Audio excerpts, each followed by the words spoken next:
हे dear learners, welcome back another video. Student wings के YouTube channel पर आप सभी का बहुत बहुत स्वागत है। तो जून जो सेशन है एग्ज़ाम कंडक्ट करवाई जा रही है एनटीए यूजीसी की तरफ से। एक नोटिफिकेशन आया था कल ही अपने ट्विटर अकाउंट पर कि जो यूजीसी नेट जो एग्ज़ाम होने वाली है, जून वाला जो सेशन है, जून में जो एग्ज़ाम होने वाली है वो कब होने वाली है, और उसकी एग्ज़ाम फॉर्म भी आज से स्टार्ट हो गए हैं। तो आपने ये वीडियो नहीं देखा है हमारे चैनल का तो ये वीडियो ज़रूर देख लेना, कब से एग्ज़ाम फॉर्म स्टार्ट हो रहे हैं और एग्ज़ाम डेट कब है। तो उस वीडियो का लिंक आपको डिस्क्रिप्शन में मिल जाएगा।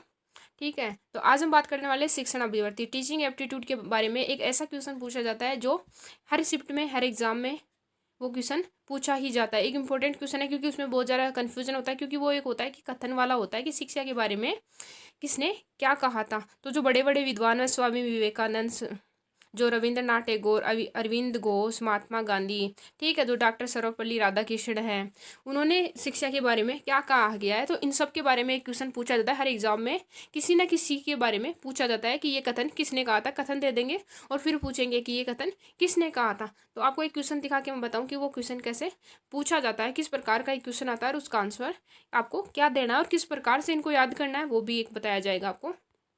तो इस प्रकार से क्वेश्चन ये यूजीसी नेट 2022 में ये क्वेश्चन पूछा गया जो अक्टूबर में लगी थी। तो किसने कहा था, शिक्षा मनुष्य में पहले से विद्यमान संपूर्णता का प्रकटीकरण है। तो पूछा गया है कि ये कथन किसने कहा था। ठीक है,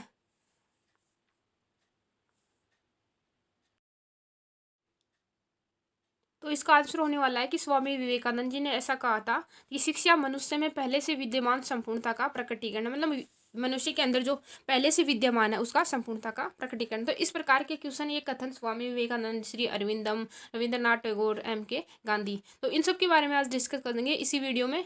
तो चलो देखते हैं कौन कौन से हैं वो कथन जिनके बारे में यूजीसी नेट में हर बार पूछा जाता है। तो यहाँ पर आप देखेंगे कि मैंने एक नोट्स के तौर पर ये प्रिपेयर किया है कि सभी के जो कथन है उनको एक सीक्वेंस में लिख रखा है एक पेज के ऊपर। तो यहाँ पे जो स्वामी विवेकानंद जी है उन्होंने शिक्षा के बारे में क्या कहा था, तो उन्होंने शिक्षा के बारे में दो बातें बताई है कि शिक्षा मनुष्य में पहले से विराजमान पूर्णता का आविर्भाव है। ठीक है, आविर्भाव है। बालक और बालिकाओं दोनों को समान शिक्षा देनी चाहिए। तो स्वामी विवेकानंद जी ने कहा है कि शिक्षा मनुष्य में पहले से विराजमान पूर्णता का आविर्भाव है। ठीक है, और बालक और बालिकाओं दोनों को समान शिक्षा देनी चाहिए। तो इसमें जो दूसरा कथन है, इसमें बालक और बालिकाओं की जो एजुकेशन है उसको समानता भी देने की बात कही गई है। तो ये इंपॉर्टेंट कथन है कि आप इनको एक साथ में पढ़ेंगे कि स्वामी विवेकानंद जी का जो कथन है उसमें क्या कहा गया था। तो एक ऐसे ट्रिक भी लगा सकते हो, आइडिया लगा सकते हो कि उन्होंने पहले से विराजमान बताया शिक्षा को कि एक मनुष्य में पहले से शिक्षा विराजमान होती है। ठीक है, और इसमें बालक और बालिकाओं की जो शिक्षा होती है उसको समानता देने की बात कही गई है। तो दूसरा है महात्मा गांधी। महात्मा गांधी ने शिक्षा से मेरा अभिप्राय बालक तथा मानव के शरीर व मस्तिष्क तथा मन की सर्वोत्तम शक्तियों की सम्यक रूप से विकास है। तो उसमें इन्होंने विकास के बारे में बताया, मतलब बालक और बालिकाएं, बालक तथा मानव के शरीर में और मस्तिष्क तथा मन की सर्वोत्तम शक्तियों के सम्यक रूप से विकास से हैं। तो उन्होंने डेवलपमेंट के बारे में बताया है। मेरे विचार से मानव में को मानव बनाना ही अत्यंत महत्वपूर्ण शिक्षा है। तो इन्होंने बताया है महात्मा गांधी ने कि मेरे विचार से मानव को मानव बनाना ही अत्यंत महत्वपूर्ण है। तो आप एक चीज़ देखेंगे कि इन्होंने दोनों जो कथन है उन्होंने मानव शब्द का यूज किया है। ठीक है, तो आप ये दो शब्द रखते हैं कि जिसमें मानव शब्द का यूज किया है वो महात्मा गांधी का है, और महात्मा गांधी का जो पहला शब्द होता है वो मानव होता है। शिक्षा मात्र आत्मोन्नति के लिए होती है। ठीक है, तो इसमें भी जो मात्र शब्द, केवल मात्र, तो ये महात्मा गांधी का शब्द आप ऐसे याद रख सकते हो कि महात्मा गांधी जी ने मात्र आत्मोन्नति के लिए होती है शिक्षा। तो ऐसे कथन, ये तीन कथन है, ये महात्मा गांधी जी के हैं। फिर आता है रविंद्रनाथ टैगोर। तो रविंद्रनाथ टैगोर जी ने कहा है कि शिक्षा प्रकृति और सामाजिक संदर्भ से दूर न हो। ठीक है, तो इन्होंने क्या बोला है रविंद्रनाथ टैगोर जी ने कि शिक्षा प्रकृति और सामाजिक संदर्भ से दूर न हो, मतलब जो शिक्षा होती है वो प्रकृति और सामाजिक संदर्भ से दूर न हो, मतलब प्रकृति से भी दूर नहीं हो और सामाजिक संदर्भ से भी दूर नहीं हो। तो जो सामाजिक संदर्भ और प्रकृति के बारे में जो बताते हैं वो है रविंद्रनाथ टैगोर जी। फिर है डॉक्टर सर्वपल्ली राधाकृष्णन। ठीक है, उन्होंने बताया है कि वह शिक्षा नहीं जो विद्यार्थी के दिमाग में तथ्यों जो जबरन ठूसे, बल्कि वास्तविक शिक्षा वह है जो उसे अपने आने वाले कल की चुनौतियों के लिए तैयार करे।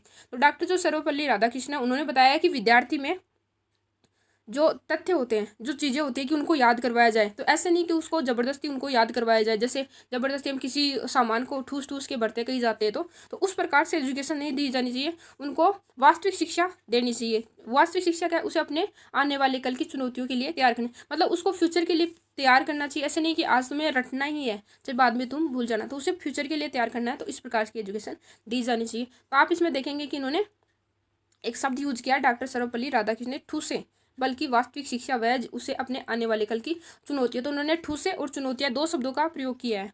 ठीक है, कि एक तो जबरन नहीं शिक्षा देनी है और एक चुनौतियों के लिए उसे तैयार करना है। तो इस प्रकार से आप ऐसे छोटी छोटी चीज़ें कलेक्ट करके उनके अकॉर्डिंग याद कर सकते हो। फिर जो आगे की है, ये है अरस्तु के अनुसार। इन्होंने कहा है कि शिक्षा की जड़ें कड़वी है लेकिन फल बहुत ही मीठा है। अरस्तु जी ने कहा है कि शिक्षा की जड़ें कड़वी है लेकिन फल बहुत ही मीठा है। तो उन्होंने कड़वी बताया है लेकिन बहुत ही मीठा। तो कड़वी और मीठा दो शब्दों का प्रयोग किया है अरस्तु ने। तो आप इस प्रकार से याद कर सकते हो। इसमें एक तो र आता है और आधा से आता है, तो कड़वी और बहुत ही मीठा। फिर डॉक्टर APJ अब्दुल कलाम, इन्होंने शिक्षा के बारे में क्या कहा है। शिक्षा वास्तव में सत्य की खोज है, यह ज्ञान और प्रकाश की अंतहीन यात्रा है। अगर शिक्षा के यथार्थ को प्रत्येक व्यक्ति अपने जीवन में अपना ले तो यह दुनिया रहने के लिए बेहतरीन जगह बन जाएगी। तो डॉक्टर APJ अब्दुल कलाम जी ने कहा है शिक्षा वास्तव में सत्य की खोज है।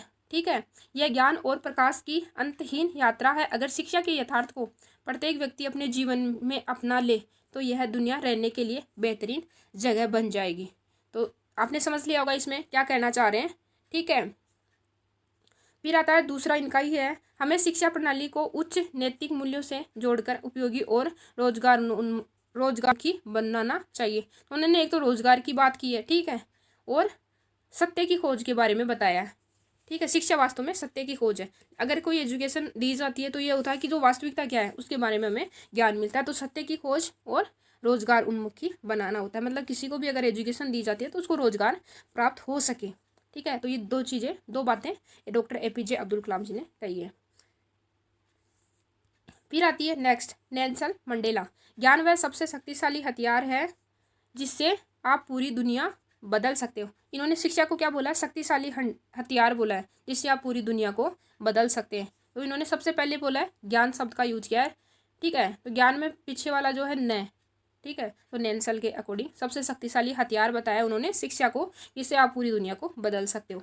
फिर है विक्रम यंग के अनुसार, इन्होंने अगर आप एक पुरुष को शिक्षित करते हो तो आप सिर्फ एक पुरुष को ही शिक्षित करते हैं, लेकिन अगर आप एक स्त्री को शिक्षित करते हैं तो आप पूरी पीढ़ी को शिक्षित करते हैं। तो उन्होंने पुरुष और स्त्री की जो शिक्षा है उसके बारे में बताया कि अगर आप एक पुरुष को शिक्षित करेंगे तो ओनली एक पुरुष शिक्षित होगा। अगर आप महिला को शिक्षित करेंगे, ठीक है, एक स्त्री को शिक्षित करेंगे तो उससे पूरी पीढ़ी, मतलब एक जो परिवार होता है उसमें पूरा परिवार शिक्षित होगा अगर एक स्त्री को शिक्षित किया जाएगा। तो उन्होंने जो विक्रम यंग है, इन्होंने स्त्री और पुरुष की जो शिक्षा है उसके बारे में बताया कि किसको शिक्षा देने से क्या होगा। फिर है डॉक्टर सर्वपल्ली राधाकृष्णन। तो अब हमने एक कथन पहले देखा था डॉक्टर सर्वपल्ली राधाकृष्णन का, और एक कथन ये है, शिक्षा का परिणाम मुक्त रचनात्मक व्यक्ति होना चाहिए जो ऐतिहासिक परिस्थितियों और प्राकृतिक आपदाओं के विरुद्ध लड़ सके। तो उन्होंने पहला क्या बोला था कि जबरदस्ती शिक्षा नहीं दी जानी चाहिए। ठीक है, और इसमें क्या बोल रहे हैं, ऐतिहासिक परिस्थितियों और प्राकृतिक आपदाओं के विरुद्ध लड़ सके।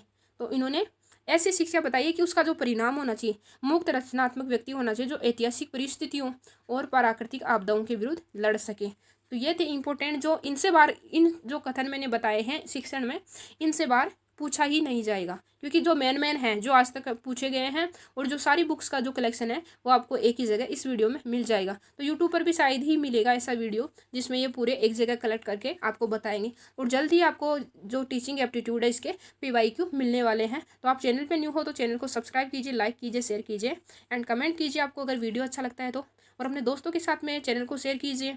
और चैनल को सब्सक्राइब करते वक्त ध्यान रखिए कि आपको ऑल नोटिफिकेशन अलाउ करना है ताकि जब भी न्यू वीडियो आए आपको उसका नोटिफिकेशन मिल जाए। तो thank you, have a nice day, bye bye, take care.